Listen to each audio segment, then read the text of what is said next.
Welcome to Conversations. I'm here by myself tonight. I'm not sure whether this will be a show of conversations. It may or may not. I was awarded a grant this last summer to produce a documentary on living in Montana with HIV and AIDS. I'm going to tell you about that, and this conversation itself will become part of that process, I would think. One of the buzzwords that's current in HIV prevention is destigmatizing HIV. The idea is that HIV was so taboo because it was a gay disease and because it killed so grotesquely in the early days that it was something that only bad people got, and that we're still living with that stereotype.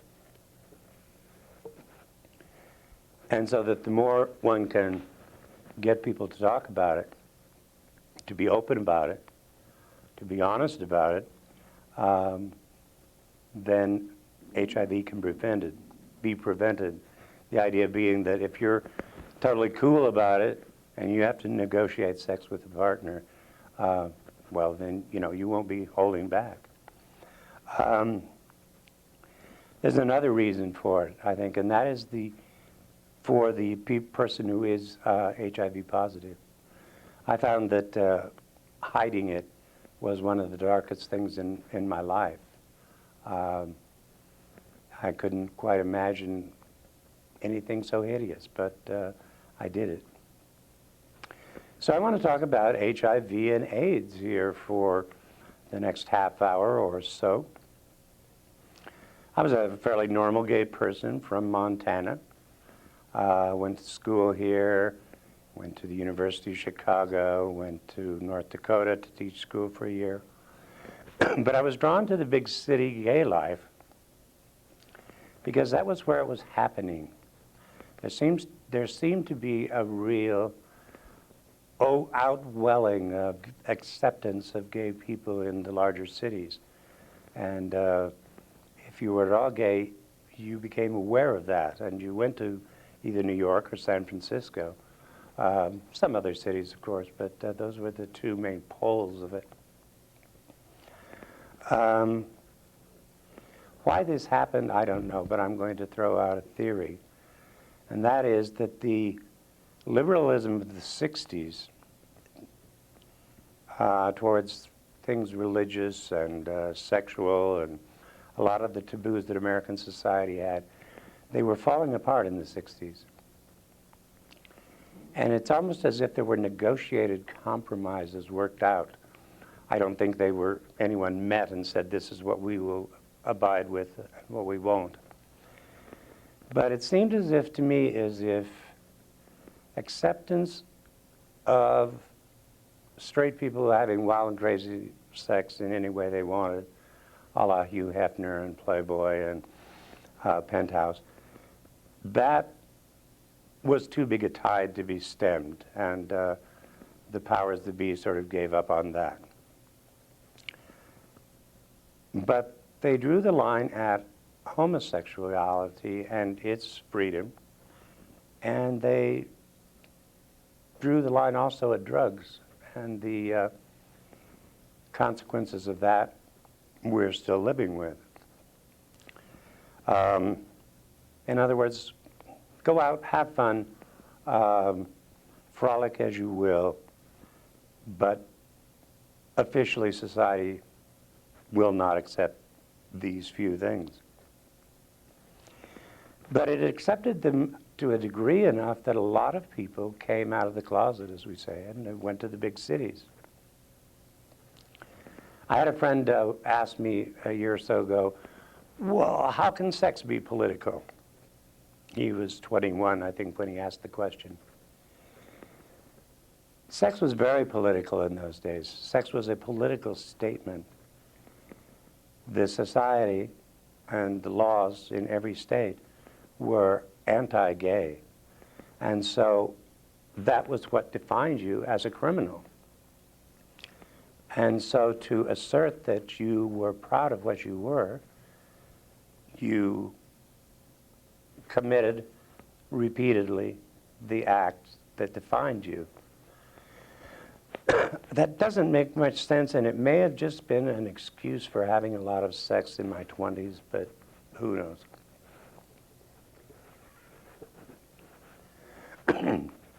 On mountaintops, in parks. San Francisco was the most incredible playground. I haven't been back in 16 years, I don't know. But it occurred at a time when penicillin had come along, and we thought that all venereal diseases were curable. And since there was no health reason not to have unbridled sex, then it was very easy to make the next step and say there was no moral reason not to have indiscriminate sex. And a lot of us made that leap, as I think people in all generations do, but we went a little further overboard. Now, the heterosexual thing was all across the country, but the gay thing was settled in big cities, and very few big cities.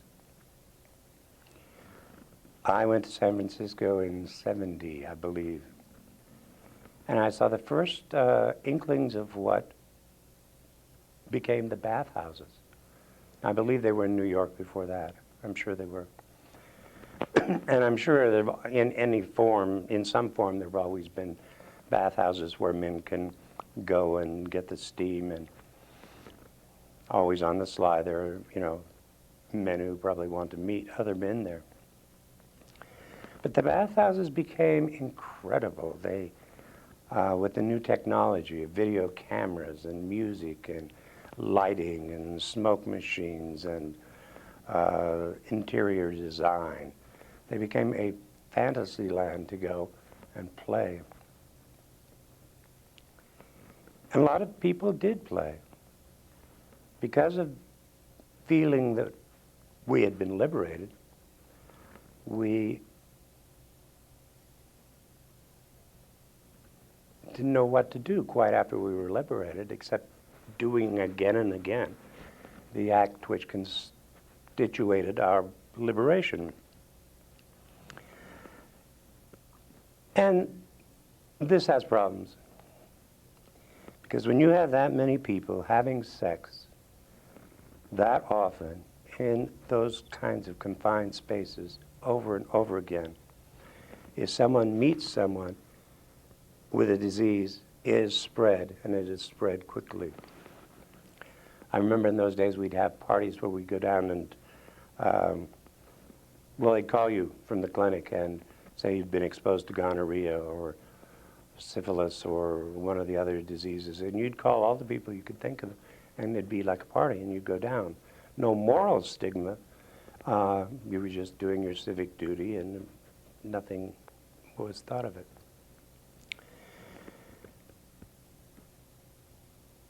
What we didn't realize, and what science didn't realize, I think, was that there were other diseases out there, other diseases that could mutate, and that given that kind of a situation, something was bound to arise.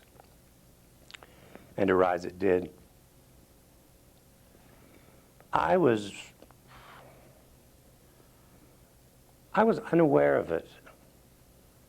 I journal a lot. I was unaware of it as late as 1980, and it was already going pretty strong. But you'd hear these rumors in the gay press, and the gay press in those days was just in its infancy. It didn't look as slick as the straight press. It didn't have color photography. They were really rags, and so you could go into denial about this. If they were headlining gay cancer on Fire Island, well, you could kind of say that's someplace else. It's not me. It did become closer and closer. And I remember before I left San Francisco in 1965, seeing some things that either gave me a clue or should have given me a clue that the world was changing around me. I had a friend, a really nice young man who was Jewish, who had come to town to join me and my boyfriend. He was the boyfriend's friend. He came with the hippie, frizzy hair, long, and I convinced him to put on a leather jacket and cut his hair, and he could meet a lot more men that way. He got the disease at some point before I left, maybe in '84, maybe in '83. He had large golf ball size things on his forehead. And it was pretty scary. You didn't know what to say. I mean, this thing had no context to come out of, really. They didn't know what caused it, how it was communicated, whether it was it's sex or air or some other agency. They're fairly sure it was through sex, finally. But there were all kinds of things. We did a lot of amyl nitrate in those days, sniffing amyl nitrate that gives you a big rush. And we did it so often, especially when dancing and having sex, that it seemed so widespread that perhaps it could be a cause for this, that it was bringing people down. And there were even wilder ideas that maybe we were just burning ourselves out, that we were a generation that had sex drugged and rock and rolled itself into just falling apart. And people fell apart in very dramatic ways in those days. You see, HIV is not a disease in the sense that it causes a specific set of symptoms. That's why it's acquired immune deficiency syndrome. Your body starts losing its defenses. And so all kinds of things can happen that wouldn't happen to you normally. And skin lesions. I'm not even still sure to this day what a skin lesion is, but I was always looking for one. Unexplained lumps in under your arms. So this was a very scary disease because it was not having, what seemed like a rational course of symptoms. And it was striking, we didn't know, it seemed like it was gay, but it was also striking Haitians, and you'd have people just pop up randomly in the population. There'd be nuns occasionally, and before it was all put together that it was carried through the blood, it was a very strange thing.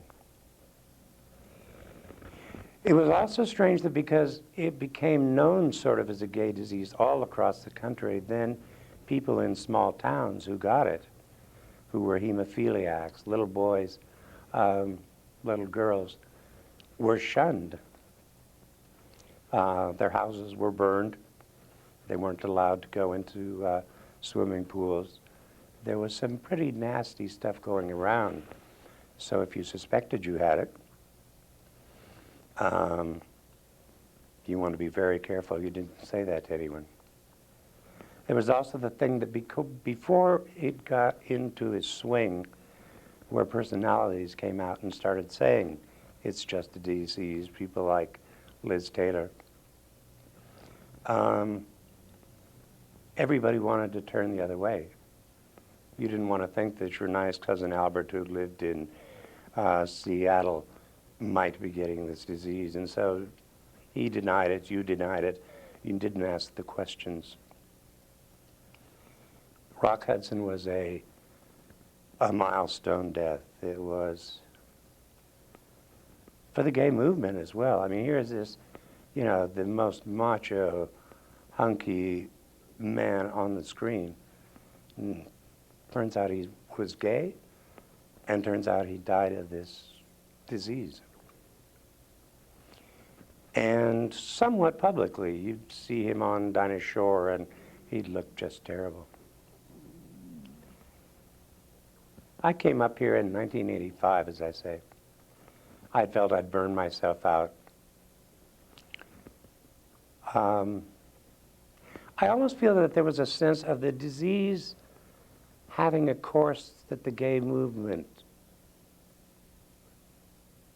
repeated, or that there was a parallel. Not that there's a morality that God got us because we were gay, but that there are reasons for certain boundaries of social behavior, and that if you transcend them too long and too often, things can happen. And so we had created a lifestyle that was centered totally around sex. Well, anyway, I'm getting a bit ahead of myself. I fell apart, as I say, because not so much because I wanted to get away from AIDS, but because I just felt I'd burned out. I'd had jobs with a lot of money, and I'd spent a lot of money, and I'd been broke and up and down, and I had had sex with probably a couple thousand men in my time, and felt maybe that was enough, and I had alcohol problems. So I came up to Montana to get a fresh lease on life. I brought a boyfriend. So I was a native coming back to his own place. At that time, in '85, there wasn't available a test for the disease. I'm not sure these figures, as we do the documentary, we'll probably put them in. But there came a time when there was a test available for the disease, and the county health department here in Missoula urged people to come in and take that test. I didn't think that I had AIDS.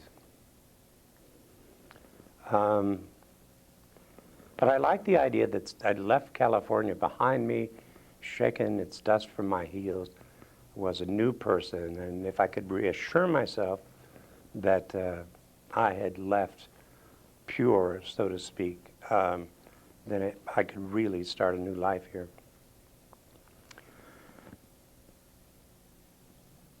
So I went and volunteered to take the test.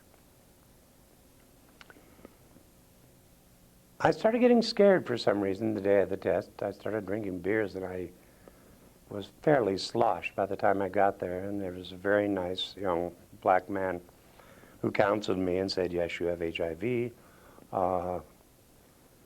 He gave me a few pamphlets. I don't believe there was any follow-up, or that was it. You have an incurable disease. You're going to die. Sorry. Have a nice day. I got home and I called my best friend's husband. I had some insane idea that I didn't want it to be a burden on her or her daughter, but that her husband could take it, because I had to have somebody to share it with. I'm that kind of person. Well, he didn't come. His wife, the friend, came. I cried. I drank more beer. And my life was changed. Not overnight, but it started eating into my soul. You see, I'd had a very easy time being gay. And so I never really was in much of a closet. I told my folks when I was 16, and no problem. And I was proud of being open and honest, and I think my parents' generation gave that to a lot of us. But all of a sudden, here was something that I had to keep secret.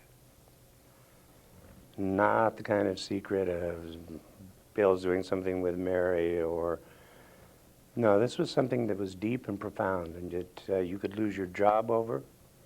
You could be kicked out of school for it. Who knew? Because, as I say, there was this background of hostility in the country. Those were the stories that got published, and it was pretty scary. So for several years, the loverhood came up positive too. He went somewhere else, and that's a whole other story. But here I was alone in Missoula, having lost the last lover. You know, I'd gone through about 5 or 6, and goodness knows, isn't that enough? So I renounced that idea.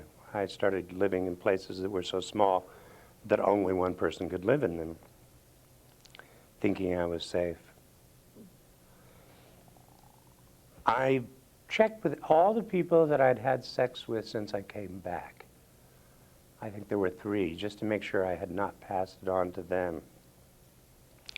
And then, as much as possible, I just tried to shut down, not have sex. Now, of course, people would sometimes throw themselves at me, and I'd wind up in strange situations with men and women where I'm trying to, you know, through my level of sobriety, remember that I'm not to infect them. It became almost like a force of where you didn't have to think about it, where you became incapable of the sexual act with another person, or doing the kinds of things that could infect them. At least I did. Certainly the other people didn't. There were people who, in their rage at being positive, went out and raped people deliberately to infect them, or had sex without telling them. But I think a lot of people like me, they shut themselves down. Led to a very lonely life. I drank more.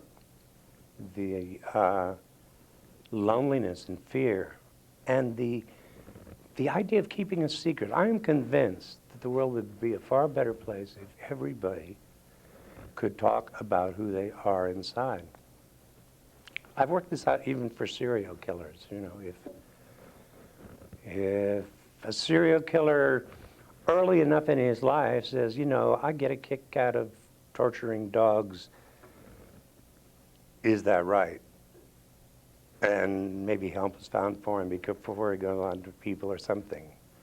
Or maybe just telling it. I really think that secrets fester. And so I had this secret, and I remember one time a lesbian just came out and asked me if I was HIV positive, and I have trouble lying to someone's face, and I just broke down and cried. I didn't cry a lot in those periods. Somewhere along in there, a wonderful woman named Kathy Hayes started the first HIV/AIDS organization in the city. She started within the health department. And she did a lot of TV ads reaching out to people, saying, you know, if you were tested for positive a while back and there was nothing we could do for you, come in again. We may, you know. They didn't have a cure, but they were offering solace of some sort. And I did come in. I talked to her. She was a wonderful blonde woman. I'd like to have her on this show. She's kind of shy about doing it. She promises me, and then she doesn't do it. But they set up support groups. And all of a sudden, you weren't alone. You knew other people who had the disease. And you could go to these meetings, and people would cry and laugh.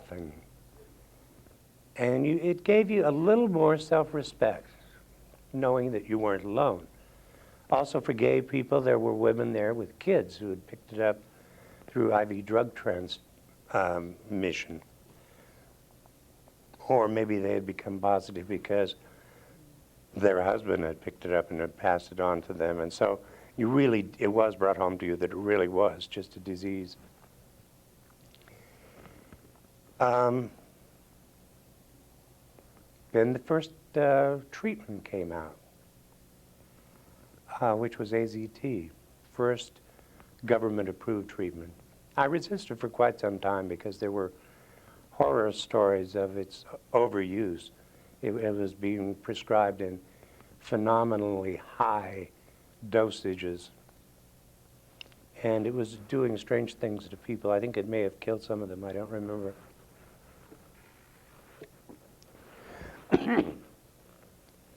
But eventually, she badgered me, and I started taking AZT with the doctor. And the doctor was paid for. The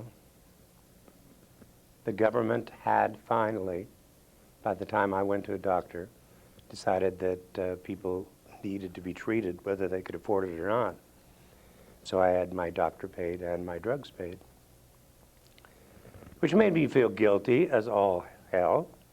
Why should my doctor bills be paid just because I have this disease? Well, government works in strange ways, and there had been this bandwagon of people like Elizabeth Taylor and even Ronald Reagan who had come out, be good to gay people, be good to people who have HIV.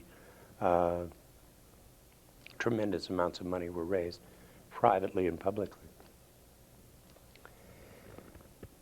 Now, when I saw my doctor, he doesn't remember this, but I swear he told me I had 3 years to live. Now for me, it was not one of those Frank Capra movies that, I'm going to make the best use of my life. I didn't honestly believe it would happen, for one thing. I was incapable of believing in my mortality at that particular point in life. And I didn't like the sentimental idea that I was going to see things in life just because I was going to be going out of it. But it started a lot of things. If I'd come back to Montana to change my ways and find a new way of life and start over, what was the point? What was the point of going to university? What was the point of doing much, if anything? I did do some theater work at the Children's Theater because it was short-term, you could do it, and you weren't making long-term commitments. You sort of got into the idea that you couldn't make long-term commitments. And every Christmas with my parents. Incidentally, this is the shirt my mother sent me for Christmas yesterday. I opened it too early. Sorry, Mom. Every Christmas was like, will we be here again? Now, I think that's normal. It passes through your mind at family gatherings. But when you think you're going to maybe not be there, I'm sure it scared people a lot more than it scared me. I think I was a lot more denying and dumb. But the 3 years came, the 3 years went. And then at some point I decided that I was beating it, but I wasn't sure why. Of course, also, there was 1 year when my T-cell count, the medicine of this all became more and more complicated as we went around. It's been incredible. HIV has done such a service to the world, or people with HIV have done such a service. What am I trying to say? The techniques, what we've learned from this disease because we focus so much money on it, are really incalculable. It's paid off in ways that we never expected. But anyway, here you were with a disease, and all of a sudden they found out how it was transmitted, how the cells hooked up with the blood cells, how, that it was a retrovirus. It became, and things like T-cell counts and terminologies were thrown around like crazy. No one had a cure, but they had a lot answers to a lot of other questions. I continued to take my AZT. Oh, the T cell part of this story. My T cells went down under 200. Now, because AIDS is not a disease, as I mentioned, in that you're going to, the same thing's going to happen to you as the same thing has happened to the guy over there. They had to have some legal or scientific ways of deciding when you had AIDS. And one of them was when your T cells sank under 200.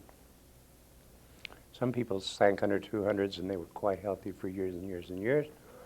But that was one way they did it, that mine sank under 200 one year, and there I was. I had AIDS. It was official. The fact that they popped back up and never went down that low again was not taken into account. I'm still an AIDS statistic for the state. Wonderful things, as I say, were also happening. They were finding how to prevent some of the diseases that people got, these strange things when their systems went haywire. So people were not dying as weirdly, you know, golf ball type things. And then the triple cocktail. I think it was, well, it was one of the late night talk shows. I think it's the one I like the best. Anyway, he had a couple of medical people on who knew what they should be talking about. And they claimed, and I'd heard rumors, that a combination of cocktails could stop the disease. The disease had certain stages in its development, and if you tried to put one drug to stop this part of the process and another to stop this and another to stop that, that you could inhibit this. These were called protease inhibitors. And wonder of wonders, miracle of miracles, these drugs did bring people back to life. There were just incredibly miraculous cures, people who were on their deathbeds and came back. I never had them, and my doctor and I figure that I maybe have a mild strain of it that keeps me going. In fact, we're both pretty convinced that if I got off the Model T medicines that I'm taking, probably nothing else different would happen. But a lot happened psychologically. It meant that the longer I held out, if I did get sick, these protease inhibitors might help.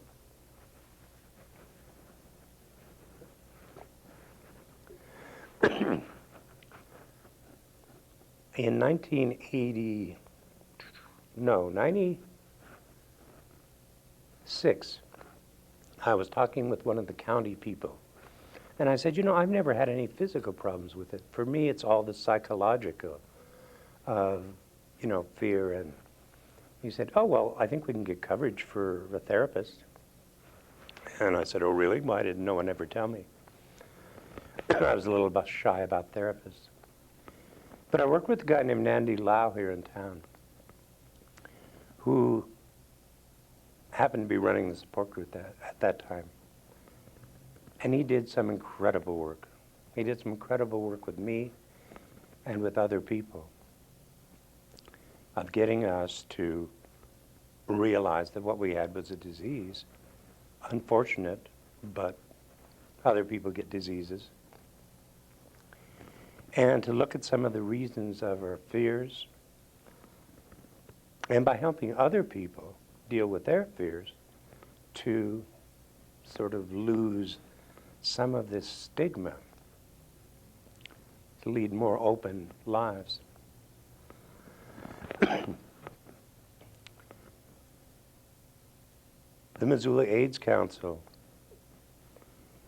has one of its preventative measures.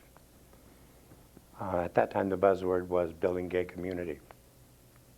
If we could build gay communities where people were, you know, talking to each other openly instead of hiding under bridges and negotiating sex in back alleys, or that the disease might be spread less frequently. And they had a conference here, or a series of meetings for gay men. And I met a young man there, and he and I, when it was over, decided we wanted to continue the camaraderie. And so we decided, to make a long story short, that we'd start a gay lesbian newspaper in the Valley.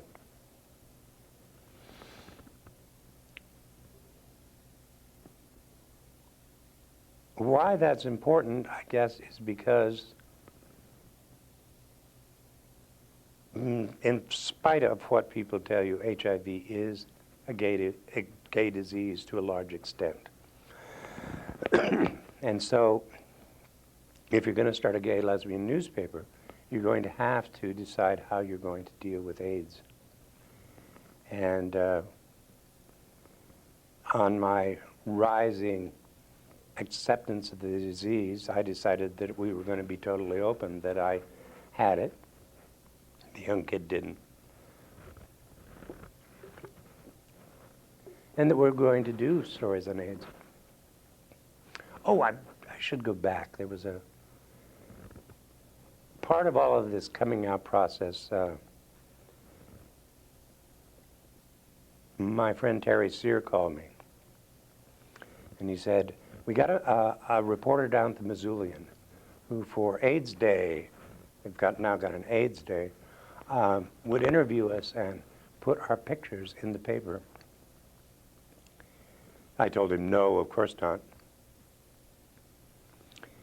And then the more I thought about it, I thought every reason I had for not being in that picture was a reason to be there. The fact that I was known downtown, you know, at the Oxford working there, the fact that I lived downtown.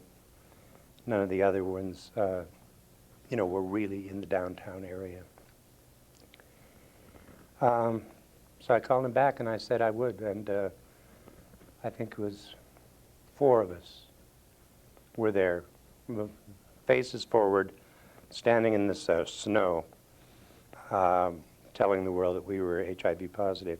It was, I think, one of the most courageous things I ever did in my life, because it was deliberate. It was something that I had to do, and then I had to live with the possible consequences for another week. And believe me, your mind at that point went everything from being insulted by people at work to having, you know, a bullet go through your window or door, or, you know, who knows what. And amazingly, nothing happened. A few people said they saw my picture in the paper. They didn't even tell me the context. In fact, if anything, I felt a lot more support than I had from people before. So, the gay lesbian newspaper sort of set off a kind of little mini gay revolution here in Missoula. And I should use that, qualify those terms, because there have been bursts of gay activity in town before, and they've kind of subsided. And so there were things done in the past that we never have done in the last few years. But all of a sudden, there was a gay presence in Missoula, which meant that there was an HIV presence that was much greater. Missoula AIDS Council became independent, pretty much independent of the county health department. Grants were written. People got support in ways that they never had. It was a mess in some ways, and I've got involved in some of the politics of the whole thing through my work on the state planning group for HIV prevention. At one point, the western part of the state had written the grant, and it controlled all the funds for the state. So Billings was dictating to us how much money we would get. And when we tried to have a meeting to apply for grants, we were told that we couldn't even have a meeting. We didn't exist, that Montana had sewed the whole thing up by Billings taking the grant. But a lot of wonderful people worked things out. And people were dying right and left all the time. Not as many as in big cities, of course, where but enough that, I could rattle off a number of names to you of people. The triple cocktail then, and that, I don't know if we've all absorbed that or not yet. It means people are living much longer lives. People sold their life insurance, for instance, thinking they were going to die in the old days as a way of getting money to live out the last few months. AIDS has done so much to expose the strengths and weaknesses of our health system. Why should this disease be treated any more special than others? You can say because it's more deadly and virulent, but the family of a brain cancer victim, is not so sure that their mom or dad isn't just as important as I am. So, I think that brings my little part of the journey somewhat up to date. I want to tell you in just a few short words about what this documentary is going to be. What we are going to try to do is to do 8 interviews. I'm calling this an interview. We may do more. We may do 2 or 3 people at a time. But to go around the state and get representative people who are willing to do what I'm doing here today, sitting, talking about how AIDS has affected their life. And I'd like to get a variety of people, women, Native Americans, people who got AIDS, 20 years after I did. And how did that affect them? And then we're going to show these as episodes of this show, Conversations. And then by the end of June, hopefully we will put them all together, edit them somewhat thematically, and have a documentary on living with HIV in Montana. And hopefully in that process of talking about it, the people who will be on the show, talking with other people, and people who schedule the shows being on, talking with the people who are coming from other towns, that all of this will make HIV a little more mundane, a little more easy to deal with for the people who have it, a little easier for people to negotiate and talk about when they're getting ready to have sex. And it's going to be fun, I hope. So you may be seeing a lot on HIV between now and the end of June. Please bear with us. We'll try to get some new shows into the other time slots to kind of make up for it. Thank you very much. Normally I'd shake somebody's hand.